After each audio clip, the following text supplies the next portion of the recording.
फैल गया। पृथ्वी माता ने गाय का रूप धारण किया। जब जब पृथ्वी के ऊपर पाप पड़ता है तो पृथ्वी माता गाय का रूप धारण कर लेती है। और गाय किसका रूप है? पृथ्वी का। और पृथ्वी माता 33 कोटि देवी देवता, नदियां, किन्नर, गंधर्व, ऋषि मुनि सब तीर्थों को लेकर के भगवान विष्णु की शरण में चली गई। प्रभु अगर इसी तरह पाप का बोझ बढ़ता गया तो मैं इस बोझ को उठा नहीं पाऊंगी, जल के भीतर चली जाऊंगी, सारी सृष्टि का विनाश हो जाएगा। प्रभु इस भार को कम करने के लिए अब तुम्हें आना होगा, नहीं तो प्रलय का समय आ गया है। जब माता पृथ्वी ने ऐसा कहा, प्रभु कहने लगे, माते अगर तुम्हारा यही आदेश है तो मैं पृथ्वी लोक में आ रहा हूं।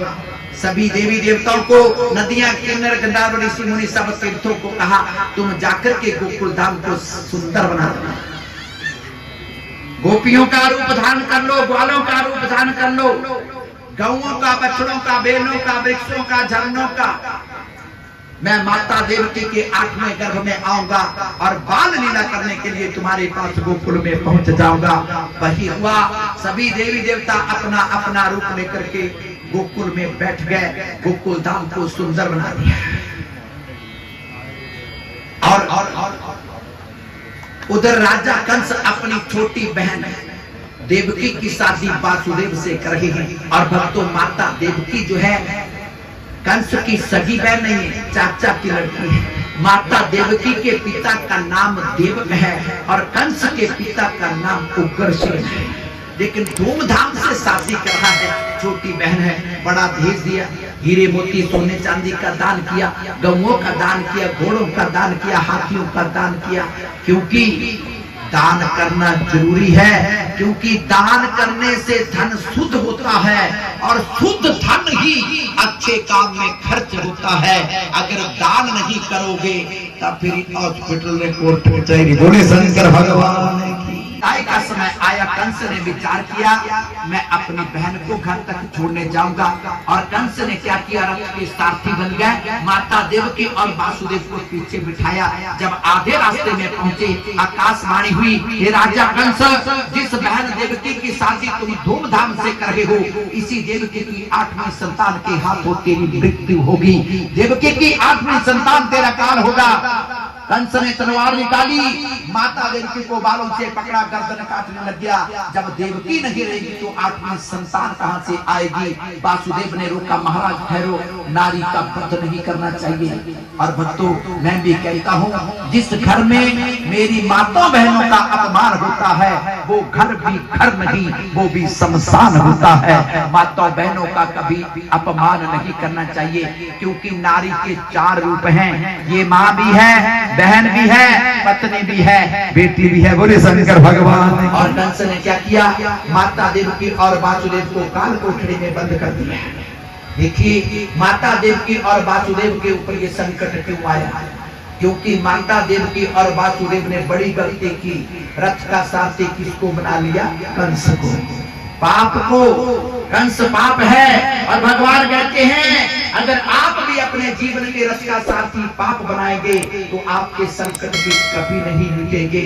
अगर अपने जीवन के रथ का सारथी बनाना है तो भगवान श्री कृष्ण को बना लिए, जैसे अर्जुन ने बनाया था। बोले शंकर भगवान। भगवान विष्णु ने माता देवकी को अपना चतुर्भुज रूप दिखाया और कहने लगे, माते मैं तेरा पुत्र बन के आ रहा हूँ।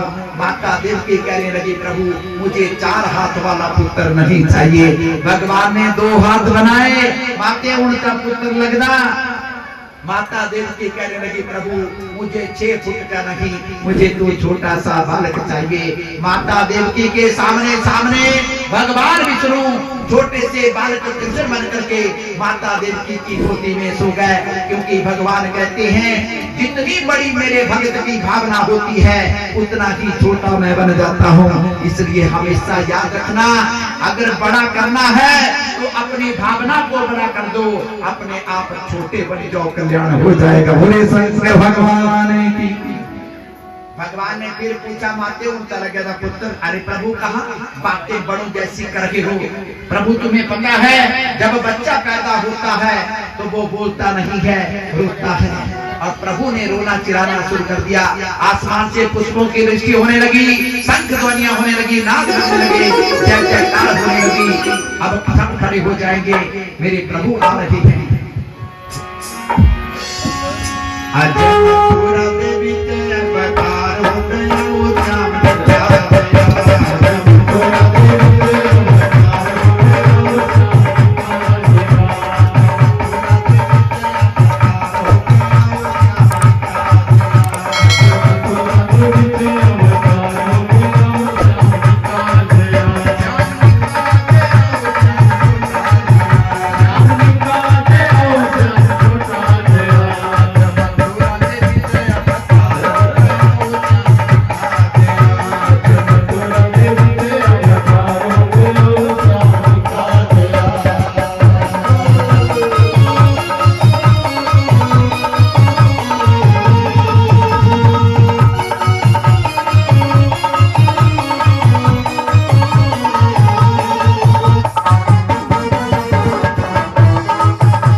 Yeah.